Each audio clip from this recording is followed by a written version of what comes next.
guys, my name is Rebecca Flugrad. And my name's Emily Huang. We're the co-chairs for the Pathology Interest Group this year, and we'd like to present our MOD3 mini review for you guys. This has all been blessed and approved by Dr. Sanders. She reviewed everything beforehand, so you know the information is good. So, little introduction, I'm a third-year medical student, and I have had a year in the pathology fellowship, and we're both interested in going into pathology. Mm-hmm. And I'll just be jumping in with anything that Rebecca forgot. And if you guys have any questions, at the end we'll put in our emails or whatever. We'll send them out in an email, and so you'll have that, and you can ask us questions. I personally am available for any kind of like tutoring. I'm actually at UConn for the next 2 weeks, so if you want to come down to the pathology lab, I can teach you stuff. And Emily can also answer questions for you. So let's begin. The first thing that I kind of wanted to talk about was your general approach to this portion of the exam. And it's my understanding that you won't actually get slides, so you can't really zoom in and out on things, but you will get images.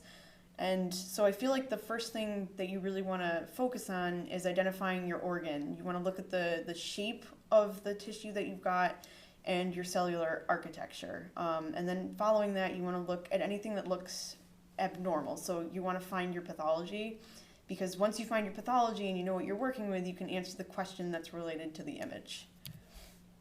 So our first tissue that we're going to take a look at is thyroid. This is normal thyroid. So essentially here we can see that there are follicles of generally equal size. There's a single layer of cells surrounding each follicle. And I mean, that's pretty much it. Like, you just want to check to make sure that the follicles are like even size and like evenly spaced, and there's really no areas of like darkness or blueness. Everything's very eosinophilic.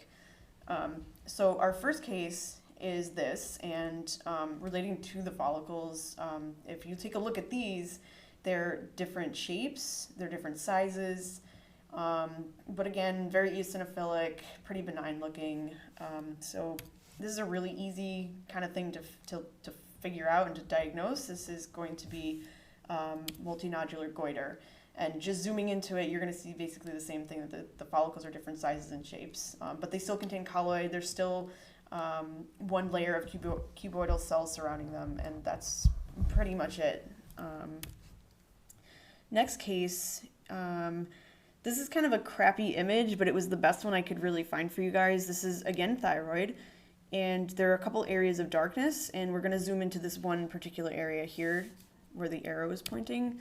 And looking at this, we see a lot of like really homogeneous, small, round blue cells all clustered together. And when you see small, round blue cells, generally what you want to be thinking are lymphocytes. So this is a chronic manifestation of inflammation. So, I mean, particularly for these tests, the MOD tests, they're not going to throw real like curveballs at you. So when you're seeing small round blue cells, generally you want to think of lymphocytes. However, there are definitely cases where you're going to think neuroendocrine cells, such as in the lung. But for the thyroid, it's definitely going to be inflammation. So when you see these lymphocytes and these like kind of nests of lymphocytes, you should be thinking Hashimoto's thyroiditis. And our next case, so when I look at this image, the thing that really jumps out at me are these kind of like finger-like projections. They look like if you had taken a hand, like a bunch of little hands, and sort of cut them crosswise so that you saw like the insides of the fingers. That's kind of what this looks like to me.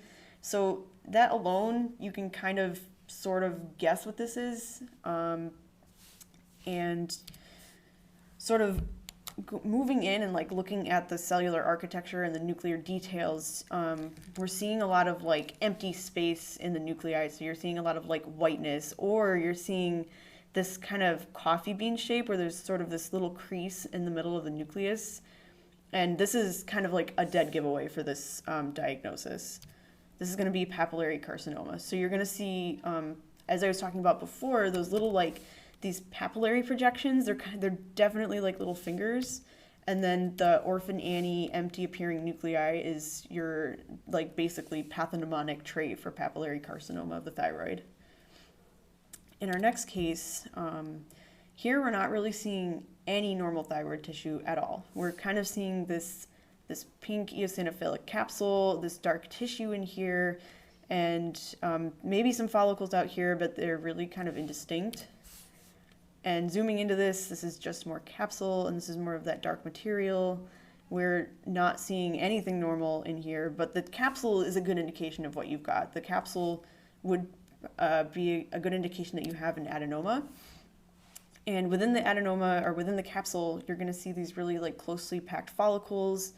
And you don't see any colloid in there. They're just kind of these like weird looking follicles. So that should be kind of your giveaway for this diagnosis. And, oh, right. So the difference between follicular adenoma and carcinoma is the presence of the capsule that's really important. So in an adenoma, the capsule is going to be completely intact. And in a carcinoma, you'll see invasion outside of the capsule. So you see this sort of dark material moving outside of the capsule into the thyroid. Okay, and next we're going to move on to breast tissue. Here we have this pink kind of stroma. Within that there are these like fat, clear, shown as clear spaces, but kind of fatty areas. And they're also here. This section you can see it's clearly shown that there's a duct here going to a lobule. And in this view, this would be a lobule that is just cut so that you can't see the duct. And so our first case, this is kind of an easy sort of introductory case. It's kind of like what you see is what you have. So looking at this, it's a single cell layer surrounding some kind of material. It's pretty like hyaline, but I guess really the important part is that this is a single layer of cells. It's sort of a round structure, and surrounding this is the stroma, but the stroma doesn't really look the way that this normal stroma does. Like here we can see a lot of like sort of empty space. You have the adipose tissue, as Emily was showing us, and over here this is very pink, it's very dense, it's very like fibrous looking. So with that in mind, when you have fibrous stroma and tiny little cysts, this is fibrocystic change. So it's a pretty easy diagnosis to make. Really just want to look for these cysts with the single cellular layer and then the really dense fibrosis happening. And for our next case, this is a pretty cool case. This is one I always like to look at. I think it's very pretty. But we have this is a duct. And this is the, I should point out that this is the pathology here within the duct. This stuff in the middle of the duct we're not really too concerned with. But the duct itself is like multiple cell layers. Normally it would be you'd see maybe one or two layers of cells in there, but in this case it's many, many layers of cells. They're very crowded. They're really moving in on one another, and they're kind of making these spaces between them, which we call cribriforming. And when I think of cribriforming, I think of the cribriform plate, which has all those holes in it. And it's really similar here. You have a bunch of these tiny little like white spaces.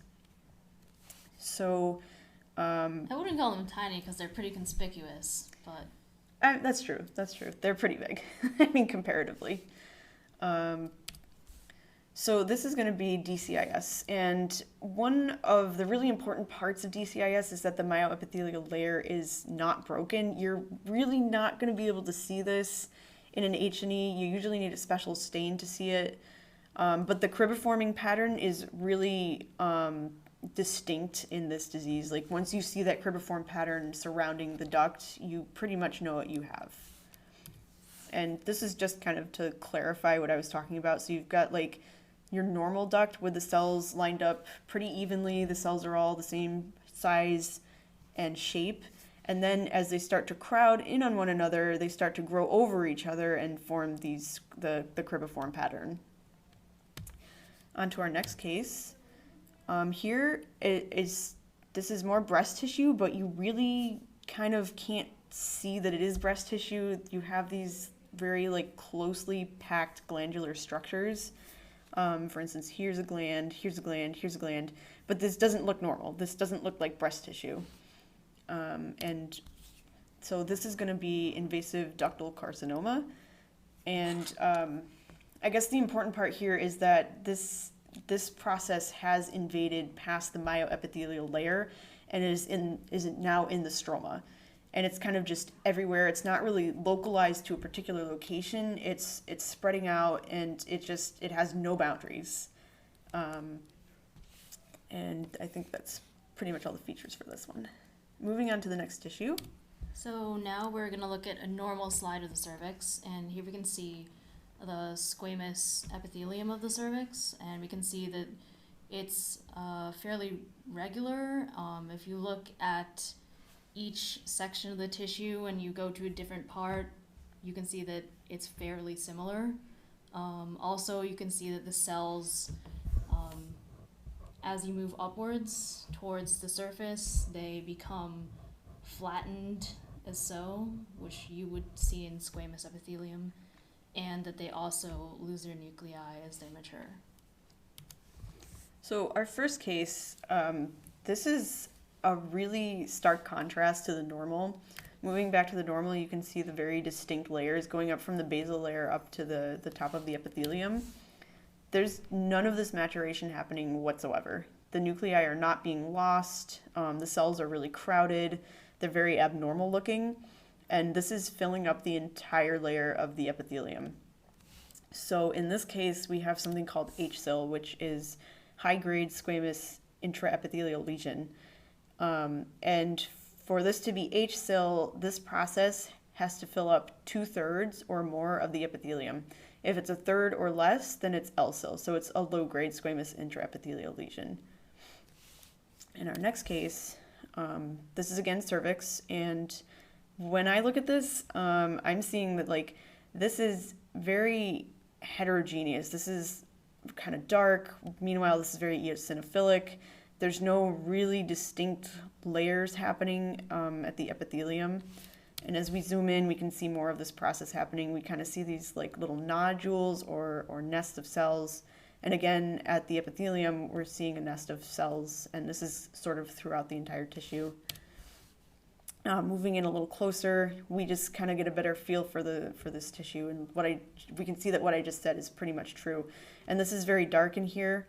This tissue surrounding these nodules, to me it looks like it's inflamed because it looks almost like we've got those small round blue cells again. So it looks like lymphocytes. And in this case, these nests of cells are like they're squamous. They're squamous tissue.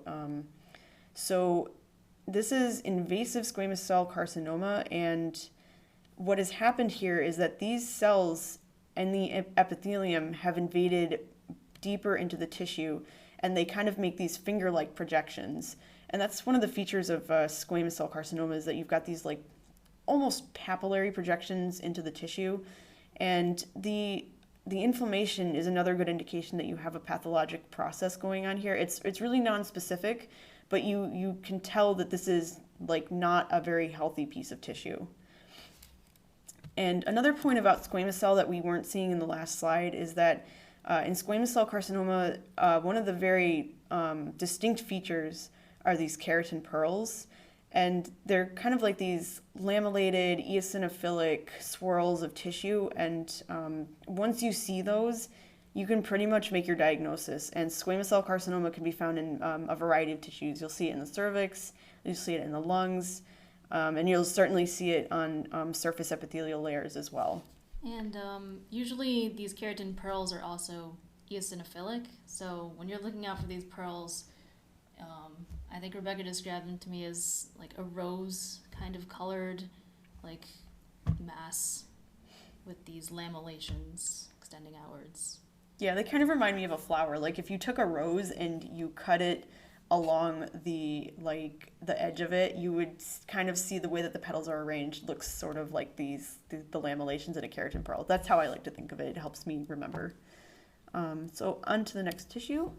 So here we're looking at a normal slide of the esophagus, and if you look closely, this area here would be the mucosa of the esophagus. That's the part that is exposed to food, drink, basically anything you decide to put down your esophagus. And these outer layers would be the various layers of muscle. So we've got, this is muscularis externa, and going inwards is the interna.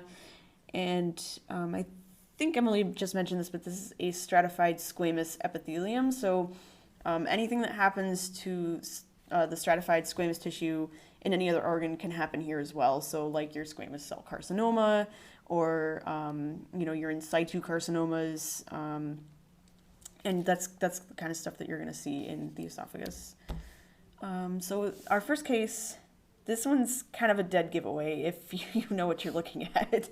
So to begin, this is pretty normal. We're seeing our stratified squamous epithelium, but then as we track along the epithelium, we're seeing that this doesn't really match up with this down here. These are starting to look more colonic.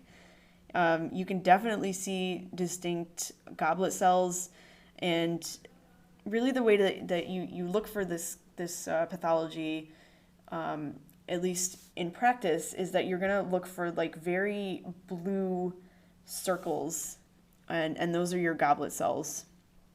And kind of bluish gray. Yeah, they say. They wind up. I mean, if you have a really good slide, which this one kind of isn't, they'll be incredibly blue. You're gonna see like the goblet stem of the goblet cells. It'll be really, really apparent. But once you know what you're looking at, once you know that this is colonic epithelium in the esophagus, you can make the diagnosis of Barrett's. So, and want to emphasize that the reason why these cells are here is because of the process of metaplasia, which is essentially reaction of a cell type within a tissue to some sort of stress. So for example, in Barrett's esophagus, it's often linked to GERD, and the stress of the acid reflux often causes the cell type to adapt and change from one tissue type to another. And this is kind of a protective measure, because if you think about it, in terms of like the acid is eroding the tissue in your esophagus, what can you do to protect your esophagus? Well, you can make mucus. Well, how do you make mucus? You need cells that produce it, such as goblet cells. So if you think about it like that, it's a little more logical. So our next tissue is the colon.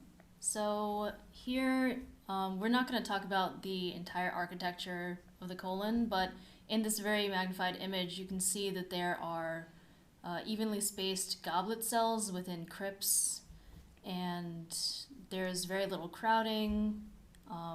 The color and shape of the nuclei are generally the same, and essentially the goblet cells produce mucus, which they feed into the crypts, which go into the colon itself. So our first case, this is something that we see very, very commonly. And the first thing that you would want to look at is the mucosa here. And I mean, already you can kind of see that there aren't any goblet cells. It's very dark blue. Zooming in, again, the same thing. I don't see any goblet cells in here. The nuclei are really crowded. They're very dark. They're very elongated. And there's kind of a fun word that we use to describe these, which I use, which is penciloid. So the nuclei are elongated. They're crowded. There's basically just a lot of overgrowth. And we would call this an adenoma, or more commonly, a polyp. And our next case, again, we want to try to find normal here, which this is. So we can see sort of a normal mucosa here. You're seeing the crypts, you're seeing these sort of like test tube structures leading into the mucosa, and they're evenly spaced. They're not very dark. They're pretty eosinophilic, which is fine, which is what we're looking for. But as we keep going upwards here, this is getting much darker. This is incredibly eosinophilic. You don't have a normal sort of test tube structure. You start getting these like very bizarre shapes that branch off, and they're sort of heading in every which direction. But they are still kind of making glands. They do look similar to glands, but they're not normal glands. So this is going to be an adenocarcinoma. And we know that it's invasive because there's really no layer between the mucosa and the underlying tissue down here. So if we go back to our other images, we can see, yes, this is mucosa. There's space between the mucosa and the underlying tissue, and they're very distinct, but since this is invasive, those layers are completely obliterated. For our next case, we're again looking at really dark mucosa up here, and we can see these granulomas, and these are really easy to see. And I think if you guys get a slide with this pathologic process, it's going to look really similar to this. You're going to be able to identify granulomas pretty easily. And the thing to note on this slide is that the pathology is really limited to the superficial layers of the colon. There's really nothing going on more deeply. So this is a pretty good case of ulcerative colitis. Ideally, you would probably see an ulcer in there, but this slide unfortunately didn't have one for us. But you don't need an ulcer to make this diagnosis. So this is sort of true to life. And again, the thing to note is just that this is a very dark process. There's probably a lot of inflammation in there that we're not zooming in on, and the granulomas are confined more to the superficial part. For our next case, again, we're looking at sort of these dark areas, but now they're going deeper into the tissue. They're not just confined to the mucosa. And this is a really good case for Crohn's disease. So that's kind of like, this is sort of like the juxtaposition that I wanted to show you guys, is just that Crohn's disease is a transmural process, whereas ulcerative colitis is confined more to the superficial layers. And on to the next tissue. So here is a normal slide of the stomach. We can see that there are various rugae here. They're, well, essentially on gross, you would see rugae, but here, these are the gastric pits and glands that comprise the rugae. And generally, they're pretty evenly spaced. You don't see a lot of blue here. It's not very dark, which would indicate that there's not a lot of, foreign cells or lymphocytes invading the tissue at all. So, onto our first case. This is very dark. We notice right away that this is, it's really blue. It's still eosinophilic, but it's much more blue than we would really expect. And it's much more dense. Like looking at the normal, you see that there's some space between the gastric pits. Looking at this, there really kind of isn't that nice, like light, fluffy space. This is very dark and very cellular. So, and that's what I've indicated here. But moving on to the deeper view of this, we definitely start to see lymphocytes. We see those small round blue cells. And this is not a very complicated case. You guys can probably guess this. This is gastritis. And gastritis can be caused by a variety of different things. One thing in particular that I wanted to touch on was H. pylori. I'm not sure that you will see this on the test, but if you have a Werthin-Starry stain, which this is, the Werthin-Starry stain will show you normal tissue as sort of this golden yellow, and H. pylori will become this sort of like dark gray. They're kind of like little, I don't know, how would you describe them? Like kind of pill-shaped. They're sort of elongated. Normally, the structure of H. pylori is like a corkscrew, but because it's on such a small scale, it's like such a small bacteria there, you can see it as kind of a pill-shaped, kind of like black bacteria, I guess, in there. And they tend to like to cluster together, and you'll find them like within the lumen of the gastric pits. So anything that's like out here in the tissue is just junky material. But once you see these guys inside a lumen, you know that you've really got a case of H. pylori. And again, I'm not sure that you're going to see this slide on the test or anything similar to it, but if somebody mentions a Werthin-Starry stain, you should know that it's a silver stain and that we're looking for H. pylori.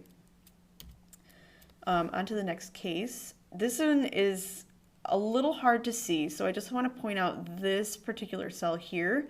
It looks kind of like a ring, and there's really not a lot of normal stomach morphology here. This is very cellular. It's kind of densely packed, And so once you can kind of see these cells and you can identify them as a signet ring cell, you know that you've got adenocarcinoma. And I think generally speaking, you'll probably see a special stain for these guys. They're kind of difficult to see on H&E.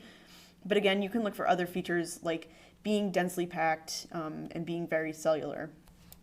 And grossly, what you can see is something called linitis plastica, where the stomach becomes really leathery and really hard, and it's kind of, I feel like it's kind of minutia, but once you have this gross description, you can make this diagnosis of diffuse adenocarcinoma of the stomach, but I'm not sure how often you would see it. And over here, this is just another image of a signet ring cell, or this is another like H&E. This is not a special stain, I don't think, but you'll still be able to see signet ring cells here. On to the next tissue. We want to cover lung tumors. There are a few of them, and I think the most important parts of this particular section is that you should know the paraneoplastic syndromes for the lung cancers that have them. So squamous cell carcinoma is going to secrete PTH, small cell will be ADH and ACTH, and adenocarcinoma will give you no paraneoplastic syndrome at all. And one of the things that I think Pathoma touches on a little bit is this mnemonic, that like if a tumor in the lung starts with S, then smokers are at risk, the tumor secretes stuff, and it's found centrally. So the squamous and the small cell definitely follow this mnemonic. Adenocarcinoma, not so much, but it's a common enough pathology that I thought it was important to mention here. And then carcinoid tumors, these are, we've been talking about like the small round blue cells as being lymphoid, but in this case, they would be neuroendocrine. So you have to be careful when you're looking at lung slides, because if you're seeing these small round blue cells, it's more likely that it's going to be a neuroendocrine tumor rather than just general inflammation. And in this case, with the carcinoid tumors, it doesn't really, you can find them centrally or peripherally, they kind of show up wherever. So here's a normal slide of the lung, and just in a very general overview, we can see that the cells are usually single layer of alveolar cells, and there's a lot of white space, which would be air pockets, and this is generally to allow air diffusion within the lung. And so you can see just like from a very 1,000-foot view that there's a lot of white space here, and this is going to be something that's architecturally not the case in a lot of the pathological slides we'll look at next. So our first case, already we can see this is very solid. There's not a lot of extra space in here. There's not a lot of room for gas diffusion. It's very blue. And as we zoom in, we see these small round blue cells, but these are not lymphocytes. So we have to be careful in the lung. We want to be really cautious about our diagnosis when we're seeing these types of cells. And I know I talked about it as being neuroendocrine, but in this case, this is it's a small cell carcinoma. And this will fool you because they really do look like lymphocytes. But I think the important thing here is that in your question stem, you'll probably have that paraneoplastic syndrome to kind of lean on. I don't think that they're going to make this very hard for you. So it's something to keep in mind is small cell and neuroendocrine. Carcinoid. For our next case, this is a really good example of something that's eosinophilic, lamellated, looks kind of rosy. And again, this is a very cellular piece of tissue, even though it is in the lungs. We're not seeing a lot of alveoli. There's not a lot of space for gas diffusion. And if you haven't already guessed, this is squamous cell carcinoma, and these are keratin pearls. For our next case, we can kind of see some normal lung here, but there's this gigantic nodule in the normal lung tissue. And again, this is very solid, very cellular, but there are these sort of like spindly white clear spaces. If we zoom in on that, these look almost like they're glands. They're very strange looking glands, but the structure is there. And when you see this like very solid nodule in the lungs, you want to be thinking about adenocarcinoma, particularly when you see glands. And on to our next tissue. So here's a normal slide of a lymph node, and we can see, as indicated by this arrow, it clearly points out some of the germinal centers. We can see that the lymph node itself is enveloped by a capsule, and this arrow here is pointing out the lymphatic vessels, the lymphatic artery and vein that goes into the lymph node. And in general, we can see that the architecture is fairly normal throughout, that essentially the germinal centers are evenly spaced, they're of similar size, and that the lymph node is not kind of distorted in any way. Yeah, it's very like, it's like a small nodule. It's very round. So our first case, we can already see very broadly that this is not a very round looking lymph node, and we can see a lot of darkness. All these sort of like dark nodules in here are definitely abnormal. And zooming in, one of these cells in particular we should be focusing on. This kind of looks like a little owl with two really big bulging eyes, and that should be your clue when you see a cell with two nuclei in it that looks kind of like a little owl. This is a Reed-Sternberg cell, Reed-Sternberg cell, and these nuclei have prominent nucleoli. So this is sort of a good indication that you have something called Hodgkin's lymphoma. And for our next tissue.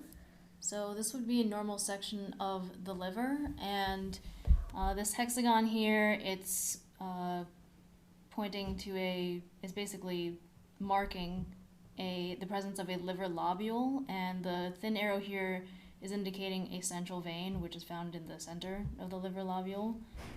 This arrowhead here points to a portal tract, and here, the regular arrow, we've got an interlobular portal vein. From very generally speaking, we can see that there's a lot of hepatocytes within this entire tissue, and it's very eosinophilic, and really there's not a lot of free space besides these sites where substances are fed into and out of the liver. Yeah, so this is a very solid tissue, unlike the lung. So where in the lung you would be looking for solid nodules amidst a lot of space, in the liver you're going to be looking for a lot of space amidst a very solid organ. So for our first case, this is precisely what we're seeing. We're seeing a lot of kind of like empty space amidst very solid portions of liver. And I think this is a pretty easy diagnosis to make.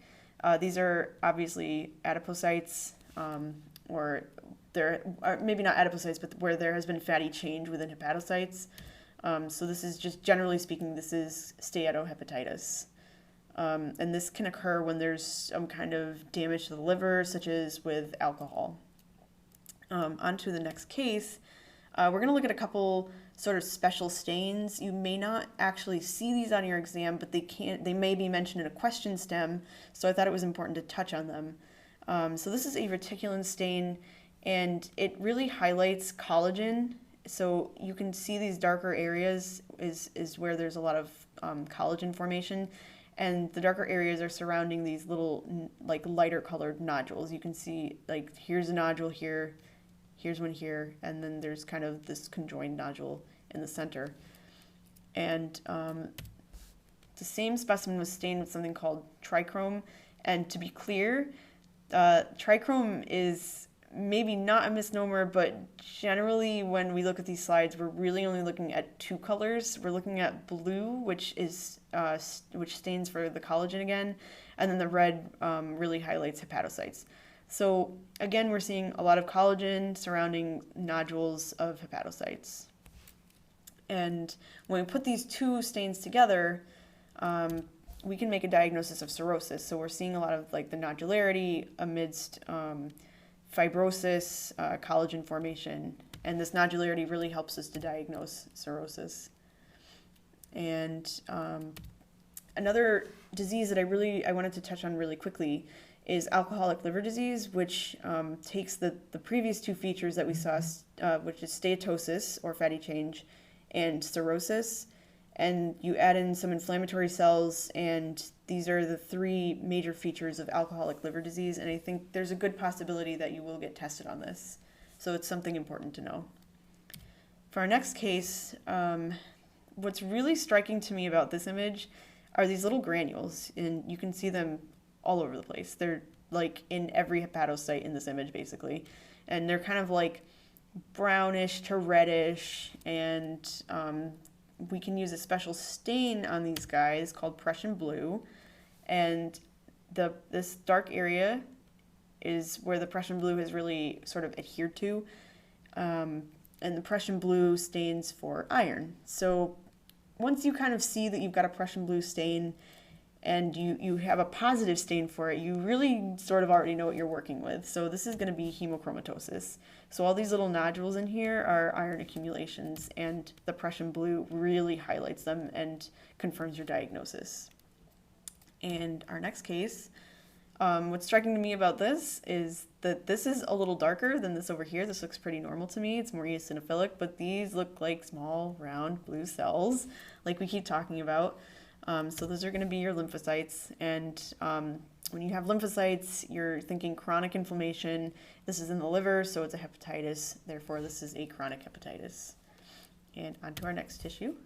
So this would be a normal view of the glomerulus found in the kidney.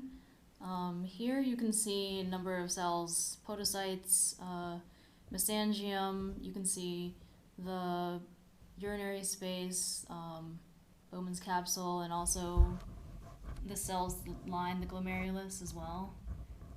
And in general, this glomerulus, you can see, is fairly compact. It has a pretty normal amount of cells. It's not too little. It's not bulging with cells. I mean, the glomerulus is a pretty complicated structure, but it's safe to say that in a normal one, you'd pretty much see this kind of architecture where there's a pretty decent distribution of each of the cells, and it's enough for it to be a normal functioning unit of the kidney. So another thing that I just want to briefly point out, because it's relevant for the first case that we're going to see, is that the tissue within the glomerulus is kind of like wiry. It's very thin, and and as Emily said, it's not atrophic. It's not sort of collapsing in on itself, and it's not bulging out into the urinary space and then out into the tubules of the kidney. So for this first case, this is a big contrast to that. So we're seeing a lot of like amorphous eosinophilic material within the glomerulus. It's not wiry, it's very thick. It looks kind of sclerosed. And if you do, and when you see this Congo red stain, this is another one of those things where you kind of know what your diagnosis is going to be. But for this case, there is a Congo red stain, and it's very brightly lit, so we pretty much have the diagnosis of amyloidosis. So another way of kind of putting this, I like to think of the amyloid as being kind of a fluffy infiltrate. It's not very like cellular, so it's just a sort of amorphous material. But I feel like these are going to be pretty easy cases. And again, once you have your Congo red stain, you've got your diagnosis. So for the next tissue, for the next tissue, we don't have really a normal for you guys, because I don't feel like we see the normal of this a lot in medical school, or at least in the first 2 years of medical school. So this is a bone marrow aspirate, and the important thing here is to look at the types of cells that you've got. Like, you can have multiple different types of cells in multiple different stages of maturation, but in particular, there's one type of cell that predominates here, and it's these guys. So when you look at these, we're seeing an eccentric nucleus we're seeing clock face chromatin, and if we have a really good slide, we're seeing a perinuclear halo. You can kind of see it in this one here or in this one here. And these cells are pretty big, so if you look at them in comparison to the red blood cells, they're like maybe 3 times the size of them. So here we have a predominance of plasma cells, and I've already just described the features of them. And once you know that you have a ton of plasma cells in your bone marrow, you can make the diagnosis of multiple myeloma. And clinically, I think this is one of those important things that we should touch on really briefly. Clinically, you're going to see the CRAB criteria. So you'll have hypercalcemia, renal failure, anemia, and lytic bone lesions. And that concludes our slideshow. If you have any questions for us, please feel free to email us. Our emails are, well, mine is pflugrad@uchc.edu, and I'm sure you'll see it once we send out the slides anyway, so please feel free to respond. So thanks for your attention and good luck on your exam.